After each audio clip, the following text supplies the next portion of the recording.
શ્રાવણ માસના આજે બીજા સોમવારે ડીસાના ભક્તો શિવભક્તિમાં લીન થયા છે।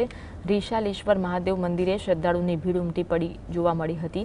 500 વર્ષથી વધુ જૂનું મંદિર છે। ભક્તો માટે આસ્થાનું પ્રતીક છે। શિવજીને અભિષેક બીલીપત્ર ચડાવવા ભક્તો મગ્ન બન્યા છે। ભક્તોની લાંબી કતારો જોવા મળી રહી છે। શ્રાવણમાં વિશેષ પૂજા આરતી અને ધાર્મિક આયોજન પણ કરવામાં આવ્યું। શ્રાવણના પવિત્ર સોમવારે ભોલેનાથના દર્શન માટે દૂર દૂરથી ભક્તો ઉમટ્યા છે। રીશાલેશ્વર મહાદેવ મંદિરે આજે દર્શન માટે ભક્તોની લાંબી લાઈનો જોવા મળી છે। 500થી વધુ વર્ષથી જૂનું આ મંદિર છે, જે માટે ભક્તોનું આસ્થાનું કેન્દ્ર છે। શિવજીને અભિષેક બીલીપત્ર ચડાવવા માટે ભક્તો લીન થયા છે।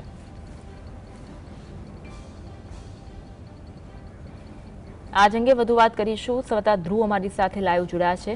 ધ્રુવ, શ્રાવણ માસનો બીજો સોમવાર છે અને શિવ ભક્તો છે મોટી સંખ્યામાં દર્શનાર્થે પહોંચી રહ્યા છે। કેવો માહોલ છે? जी ચોક્કસ અરવિંદ, જે રીતે આજે શ્રાવણ માસનો બીજો સોમવાર છે, પવિત્ર શ્રાવણ માસ માનવામાં આવે છે, ત્યારે બીજા સોમવારના અંદર જે ડીસાનું રીશાલેશ્વર મહાદેવ 500 વર્ષ જૂનું મંદિર માનવામાં આવે છે, ત્યાં આગળ વહેલી સવારથી જ ભક્તોની છે તે લાંબી લાઈનો જે દર્શનાર્થ માટે ઉમટી પડી છે। મારા કેમેરામેન દ્રશ્ય બતાવી રહ્યા છે, વહેલી સવારથી જે મહિલાઓ છે તે વિવિધ પૂજાઓ માટે અહીંયા આવી રહી છે। ઘરના અંદર સુખ શાંતિ રહે તે માટે પણ મહિલાઓ અહીંયા પૂજા કરી રહી છે। જે શ્રાવણ માસ છે તેનો મહિમા અલગ અપાર હોય છે અને જે શિવજી છે તે દરેકની મનોકામના પૂર્ણ કરતા હોય છે। અને આ જ કારણોસર વહેલી સવારથી જે ડીસાનું રીશાલેશ્વર મહાદેવ મંદિર જે માનવામાં આવે છે, 500 વર્ષ જૂનું માનવામાં આવે છે, ત્યાં આગળ વહેલી સવારથી બહેનો સહિત, ભાઈઓ સહિત, જે નાના ભૂલકાઓ સહિત જે લોકો છે, દરેક લોકો અહીંયા પહોંચ્યા છે। જે શિવ છે તેમની પૂજા અર્ચના કરી રહ્યા છે, મનોકામના પણ માનતા નજરે પડી રહ્યા છે। જો કે શિવની જે કહી શકાય છે કે અપાર તેમની શ્રદ્ધા હોય છે અને જે લોકો છે તે દર્શનાર્થીઓ હોય છે તે વહેલી સવારથી આવતા હોય છે। અહીંયા આપણી સાથે સ્થાનિક જે પૂજારી છે તેઓ સાથે પણ વાર્તાલાપનો પ્રયત્ન કરીશું, મહિમા જાણવાનો પ્રયત્ન કરીશું।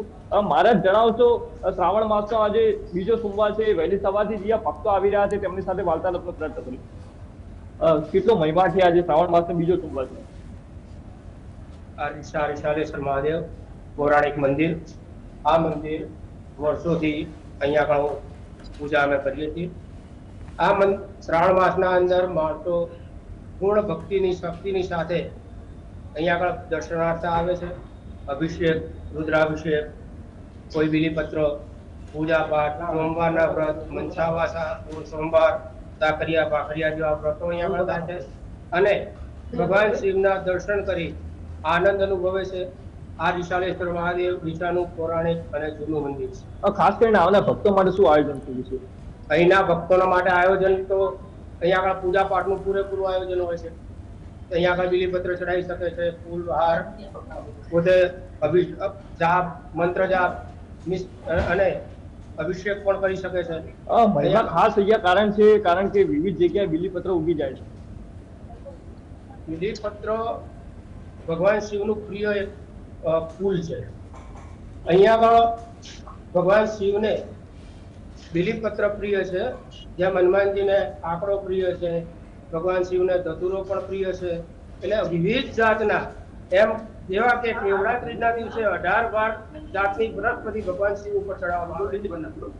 ભગવાન શિવની મહિમા ગાવો અને ગવડાવો એ બહુ એકદમ કહેવાય કે અનંત, જેમ કે એને જાપના અંદર કે વ્રતના અંદર કોઈ પણ જાતની તમે જેટલી પણ ભક્તિ કરો તો પણ એ ઓછી જ છે। એટલે આ ભગવાન શિવ એ પોતે નિર્માલ્ય છે। તો આ હતા જે સ્થાનિક મંદિરના પૂજારી છે, તેઓ પણ જણાવ્યું જે રીતે મંદિરની વિશેષતા જે ખાસ કરીને એટલા માટે મહત્વની બનતી હોય છે કારણ કે જે જગ્યાએ બીલીપત્ર હોય છે, બીલીપત્રનું જૂનું ઝાડ પણ ગયા છે। જોકે જે રીતે રોપાનું વાવેતર કર્યા બાદ ક્યાંક બીલીપત્ર ઉગી જતા હોય છે, જોકે મંદિરના ખૂણે ખૂણે રોપાનું વાવેતર કર્યા વિના જ અહીંયા બીલીપત્ર ઉગી જતા હોય છે। ખાસ કરીને અહીંયાનો મહિમા છે તે અપાર છે કારણ કે 500 વર્ષ જૂનું છે। જે સ્થાનિક જે લોકો છે, સ્થાનિક ભક્તો છે, તેમની આસ્થા પણ આ મંદિર સાથે જોડાયેલી છે। અને જે રીતે અત્યારે શ્રાવણ માસનો આજે બીજો સોમવાર છે, ત્યારે જે ડીસાનું જે રીશાલેશ્વર મહાદેવ મંદિર છે તે અનેક રીતે ભક્તો માટે આસ્થાનું કેન્દ્ર બની રહ્યું છે। જી, આભાર જોડાવા માટે અને માહિતી આપવા